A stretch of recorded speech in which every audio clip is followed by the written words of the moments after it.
Hello everyone, চলো আরেকটি mini ব্লগে তোমাদের সকলকে স্বাগত জানাই। এই দেখো, এখানে বিয়ে বাড়ি যাওয়ার জন্য প্যাকিং চলছে। তোমরা আমার আগের ভিডিও যারা দেখেছো তারা জানো যে আমার ভাইয়ের বিয়ে রয়েছে, তো তার জন্য আমাকে রওনা দিতে হবে কাল সকালেই। কাল সকালে রয়েছে গায়ে হলুদ, তো তার জন্য আমি যে আলমারি থেকে বার করে নিলাম কয়েকটা শাড়ি। তো এখানে দেখছিলাম যে কোন কোন শাড়িটা পরলে আমাকে ভালো লাগবে আর কোন দিন কোন শাড়িটা পরবো।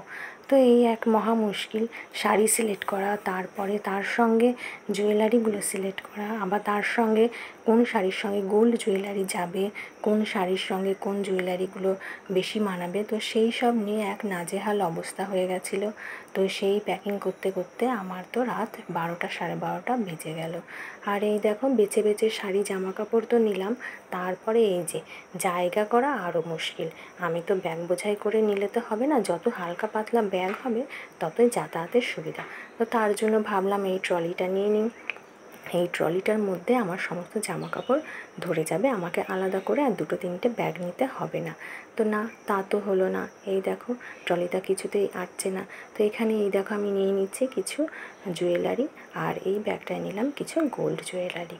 তো তারপরে দেখলাম না, এই ব্যাগটাতেও কিছুতেই আটছিল না। তো তার জন্য একটা শাড়ি না শেষ পর্যন্ত কমিয়ে দিতে হলো।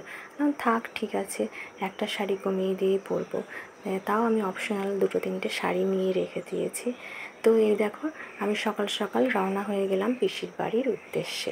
আর আমাদের পিসির বাড়িটা ছিল একদম গ্রামের দিকে, খুব সুন্দর জায়গা। আর এই দেখো, এই ব্রিজটা যখন পার হচ্ছিলাম খুব ভালো লাগছিল। আর আমার পিসির বাড়ির সামনে রয়েছে এই যে এই পুকুরটা, খুব সুন্দর একটা বড় পুকুর রয়েছে। আর এই যে আমি চলে এসেছি, একদম বিয়ে বাড়ি ঢুকে পড়েছি। তো তোমাদের সঙ্গে তো এখানেই টাটা বলতে হচ্ছে, কারণ এখন আমি সবার সঙ্গে দেখা করব, কথা বলবো।